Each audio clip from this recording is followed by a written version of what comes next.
दोस्तों, rich dad poor dad इस book के ऑथर रॉबर्ट कियोसाकी का कहना है, इंटेलिजेंट यानी बुद्धि हमारी समस्याओं का समाधान करती है और पैसा भी उत्पन्न करती है। लेकिन अगर आपके पास फाइनेंशियल इंटेलिजेंस नहीं है, पैसों के बारे में नॉलेज नहीं है, तो आपका पैसा आपके पास ज्यादा दिनों तक नहीं रुकता, वो जल्दी आपके पास से चला जाता है। यानी रॉबर्ट कियोसाकी कहना चाहते हैं कि अगर आपको पैसा कमाना है और उसे और ज्यादा ग्रो करना है, या आपको बहुत अमीर बनना है और हमेशा अमीर बने रहना है, तो आपके पास फाइनेंशियल एजुकेशन होना जरूरी है। और मजे की बात तो ये है कि फाइनेंशियल एजुकेशन हमें कभी भी अपने स्कूल या कॉलेज में नहीं सिखाया जाता, जो रॉबर्ट कियोसाकी अपने इस book rich dad poor dad में बताते हैं। दोस्तों, रिच डैड पुअर डैड एक ऐसी बुक है जो हर उस इंसान को पढ़नी चाहिए जो फाइनेंशियली फ्रीडम पाना चाहता है, जो 9 to 5 के जॉब के सर्कल से बाहर निकलना चाहता है और सचमुच का अमीर बनना चाहता है।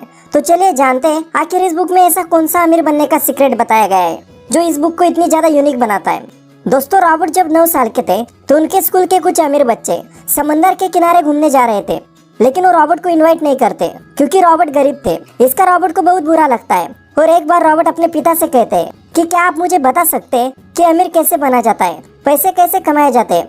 लेकिन उनके पिता के पास इसका कुछ खास जवाब नहीं होता है। लेकिन वो रॉबर्ट से कहते हैं कि अगर तुम्हें अमीर बनना है, तुम्हें सीखना है कि पैसे कैसे बनाया जाता है, तो तुम अपने दोस्त माइक के पिता से पूछ सकते हो कि पैसे कैसे कमाया जाता है। और यही से रॉबर्ट के लाइफ में रिच डैड की एंट्री होती है। दरअसल रिच डैड माइक के पिता होते हैं और इतने पढ़े लिखे ना होने के बावजूद भी बहुत ज्यादा अमीर और उनकी सिटी के बहुत बड़े बिजनेसमैन होते हैं, जिन्हें रॉबर्ट अपने मुंह बोले पिता और रिच डैड भी कहते हैं। दोस्तों, रॉबर्ट अपने रिच डैड से यही सवाल पूछते हैं कि अमीर कैसे बना जाता है, और यही से ही रॉबर्ट के फाइनेंशियल एजुकेशन की शुरुआत होती है। रिच डैड 30 सालों तक रॉबर्ट को उनके लाइफ के डिफरेंट स्टेज पर अमीर बनने के और हमेशा अमीर बने रहने के कुछ महत्वपूर्ण लेसन्स बताते हैं कि कैसे पैसा कमाया जाता है और पैसे को कैसे मैनेज करते हैं, और ऐसी कौन सी गलतियां होती हैं जिनकी वजह से गरीब ही रह जाते हैं। और वो ये भी बताते हैं कि कैसे कोई भी गरीब इंसान अमीर बन सकता है और इसके लिए उसे क्या करना चाहिए।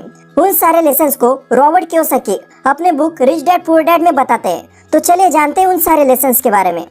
लेसन नंबर 1, अमीर लोग पैसे के लिए काम नहीं करते।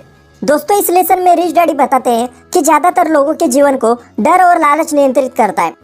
लोग पैसे की कमी न हो इसलिए काम करते हैं, और जैसे ही पैसा आता है तो नई नई चीजें खरीदने के लालच के पीछे भागते हैं, और फिर यही लालच उन्हें और ज्यादा पैसे कमाने और काम करने पर मजबूर करता है। उनको इस बात का भी डर होता है कि कहीं वो गरीब न बन जाए, इसलिए वो और ज्यादा कड़ी मेहनत करते हैं और पैसे कमाते हैं, और फिर यही डर और लालच के सर्कल में फंस जाते हैं, जिससे वो कभी भी बाहर नहीं निकल पाते, जिसे रिच डैड रैट रेस कहते हैं। कि कैसे लोग डर और लालच की वजह से इस रैट रेस में फंसे हुए हैं। लेकिन ऐसा नहीं है कि इन लोगों को ये रेस अच्छा लगता है, पर हमें बचपन से बताया जाता है कि अच्छी पढ़ाई करो, बड़ी डिग्रीज हासिल करो और जॉब करो और इसी रैट रेस का हिस्सा बन जाओ।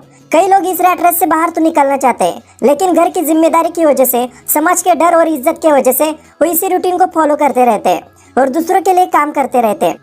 लेकिन रिच डैडी रॉबर्ट को बताते हैं कि अमीर लोग कभी भी पैसे के लिए काम नहीं करते, बल्कि उनका पैसा ही उनके लिए काम करता है, और यह तभी संभव है